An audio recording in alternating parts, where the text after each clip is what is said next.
Welcome back to Grammar Grade 10. In our last lesson, we sorted pronoun case into 3 jobs: subject, object, and possessive. Today, we take that same idea into the 3 places where it hides: a pronoun standing next to an appositive, a pronoun used as an appositive, and a pronoun sitting after the little words than and as. Each one looks tricky, and each one has a test that makes it easy. Let's get into it. Before we touch a single sentence, here's the idea that ties the whole lesson together. A pronoun's case comes from the job it does in the sentence, not from the word beside it, not from the word after it, from its job. Today we meet 3 places where that job gets hidden from view. First, a pronoun with an appositive after it. Second, a pronoun used as an appositive.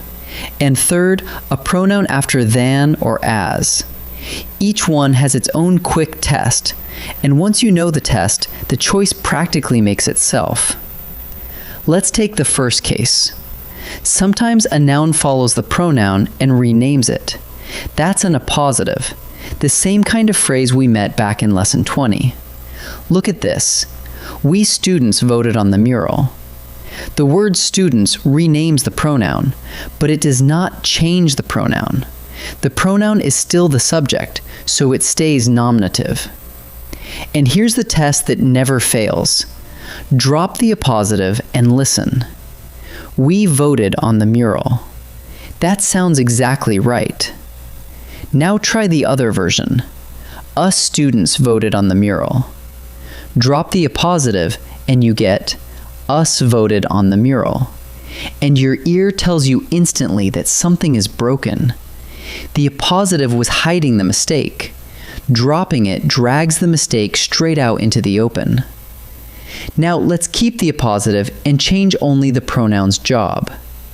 Sentence 1. We students painted the hall. Here, the pronoun is the subject of the verb painted.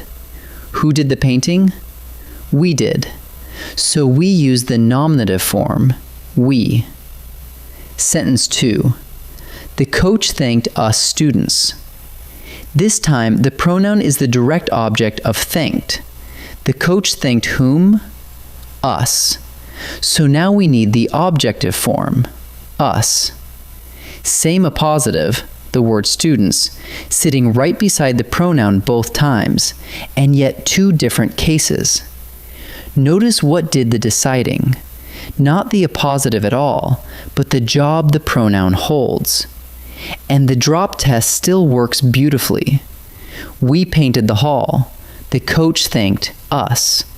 Both of those ring true. Case 2 flips the picture around. This time, the pronoun itself is the appositive. The pronoun is the word doing the renaming. And the rule is beautifully simple. The pronoun takes the case of the noun it renames. Watch. 2 runners, Anna and I, finished the race. The pronoun renames the word runners, and runners is the subject of the sentence. So the pronoun must be nominative, Anna and I. Now let those same 2 people move. The judges praised 2 runners, Anna and me. Here, runners is the direct object of praised, so the pronoun that renames it must be objective, Anna and me. Find the noun, ask what job that noun is doing, and hand the pronoun the very same case. Case 3 is my favorite, and it's the one that trips people up. When a sentence uses than or as, we almost always leave words out. The sentence is elliptical, which simply means part of the clause has gone missing. We met that idea back in Lesson 28. Listen to this. Ravi is taller than I. It sounds a little odd at first, doesn't it? But the clause isn't finished. The full clause is, than I am. And once you put that missing am back, everything clears up. I is the subject of am, and a subject takes the nominative case. So here is the move, the one thing to carry out of this lesson. Finish the sentence in your head. Say the missing words under your breath if you need to. Whatever pronoun you would use in the complete clause is the pronoun you use in the short one. Here is where it gets genuinely interesting. With than and as, the case you choose can actually change what the sentence means. Take this pair.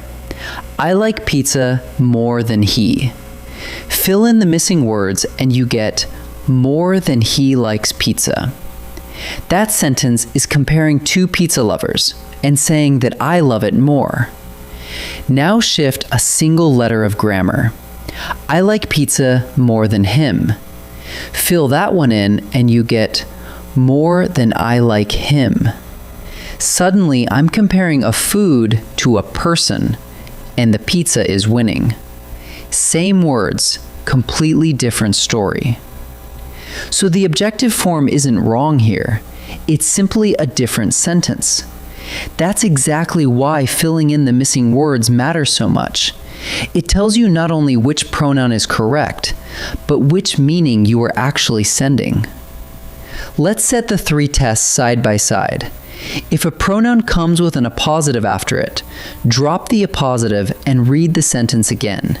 Your ear will hand you the answer. If the pronoun is the appositive, find the noun it renames and match that noun's case. And if the pronoun comes after than or as, fill in the missing words and see what job the pronoun is really doing. Now notice something lovely. All three tests are asking the same question, wearing three different disguises. What job does the pronoun do?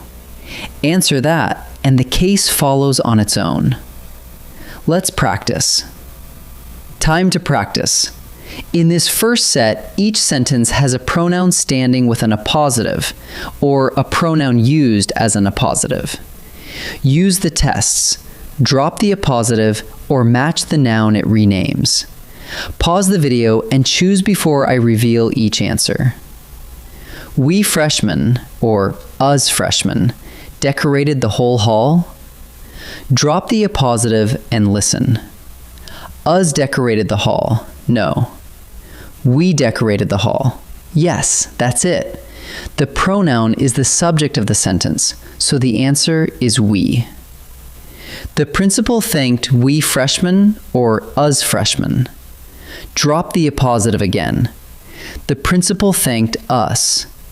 The pronoun is the direct object of thanked, so it has to be objective. The answer is us. Two winners, Marisol and I, or Marisol and me, took the stage.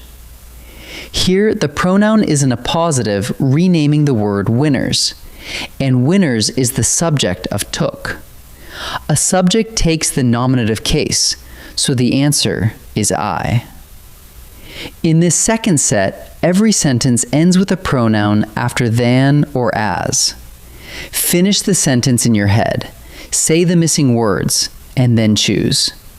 Pause before each answer. Nadia runs faster than I or than me.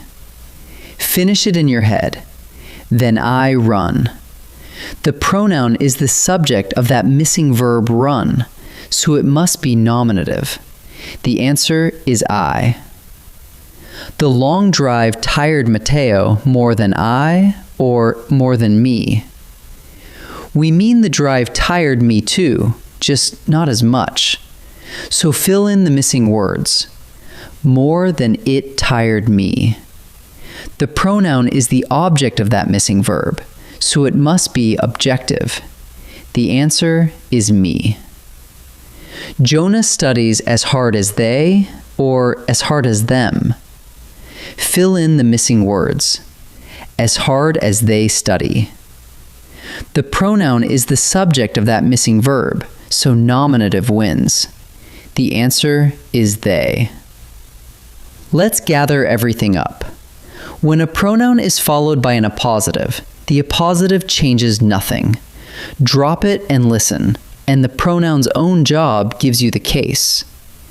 We students voted, but the coach thanked us students. When the pronoun is the appositive, it takes the case of the noun it renames. Anna and I renaming a subject, Anna and me renaming an object. And after than or as, remember that words have been left out. Fill them in and see what the pronoun is truly doing, because the case you pick can even change your meaning. Do that faithfully, and you'll never have to guess again. In our next lesson, we'll take on who and whom. I'll see you there.